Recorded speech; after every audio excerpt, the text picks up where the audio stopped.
खूब काला अंधेरा था। एक लड़की स्टेशन पहुंचती है और देख के हैरान हो जाती है कि वहाँ पे कोई नहीं है। तभी उसे एक क्लिकिंग साउंड सुनाई पड़ता है और वह जब बेंच पे देखती है तो उसे एक पुराना फ़ोन मिलता है। तभी वो फ़ोन के पास जाती है, जिज्ञासा से भरी हुई, और सोचने लगती है कि ये फ़ोन किसका है। पर तभी उसमें से एक बहुत वियर्ड आवाज़ आती है जो काफ़ी भयावह और डरा देने वाली थी। तभी मैसेज पॉपअप होता है और उसमें से आवाज़ आती है कि अगर ये फ़ोन तुम्हें मिला है तो भूल से भी 12 बजे कॉल मत उठाना। अब आन्या इसी के बारे में पूरा समय सोचती रहती है और फिर वो अपने ख़्यालों में बात करती है कि ऐसा मजाक कौन कर रहा है ये सब। बट जैसा कि आगे होता है, जब 12 बजता है, 12:01 एग्जैक्ट पे एक अननोन नंबर से कॉल आता है। अब आन्या बहुत घबरा जाती है उस समय और वह बहादुरी दिखाकर बार बार उस कॉल को इग्नोर करती जा रही थी, पर वो कॉल रुकने का नाम नहीं ले रहे थे। तभी उसने परेशान होकर कहा कि चलो जो होगा देखते हैं, और उसने उस कॉल को उठा लिया। तभी उस तरफ से एक प्यारी सी और मधुर आवाज़ आई।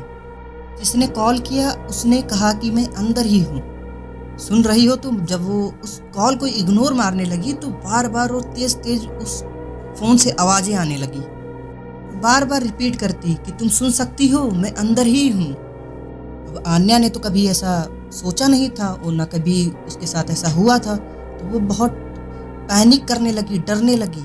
पर उसने हिम्मत दिखाकर पूछा, कौन हो तुम, क्या चाहते हो तुम। अभी आसपास के सीसीटीवी का जो कैमरा होता है वो उसकी तरफ मुड़ना शुरू होता है और उसका चेहरा उस फ़ोन में दिखने लगता है। अब आन्या डर के मारे लंबी लंबी गहरी गहरी सांसें लेने लगती है और सोचने लगती है कि ये क्या हो रहा है मेरे साथ। तभी कॉल कट गया और फिर आन्या ज़ोर ज़ोर से घबरा कर कहने लगी कि ये सब क्या हो रहा है, कहाँ से आ गई ये सब चीज़ें, मेरे साथ पहले ऐसा कभी नहीं हुआ। सीसीटीवी कैमरा उसको लगातार उसकी फ़ोटो फ़ोन में दिखाते रहे। तभी आसपास अजीबोगरीब आवाज़ें आने लगी और दरवाज़ों की बंद खुलने और खिड़कियों के टूटने की आवाज़ें आने लगी। अब इससे आन्या डरने लगी और सोचने लगी ये सब क्या हो रहा है मेरे साथ। तभी पास के शीशे में, जिसमें वह बहुत अजीब दिख रही थी, उसमें उसकी आंखें अलग और हंसी एकदम क्रीपी सी थी। और अब जब आन्या ने अपनी आंखें काली और क्रीपी हंसी देखी तो वह डरने लगी और सोचने लगी ऐसा कैसे हो सकता है।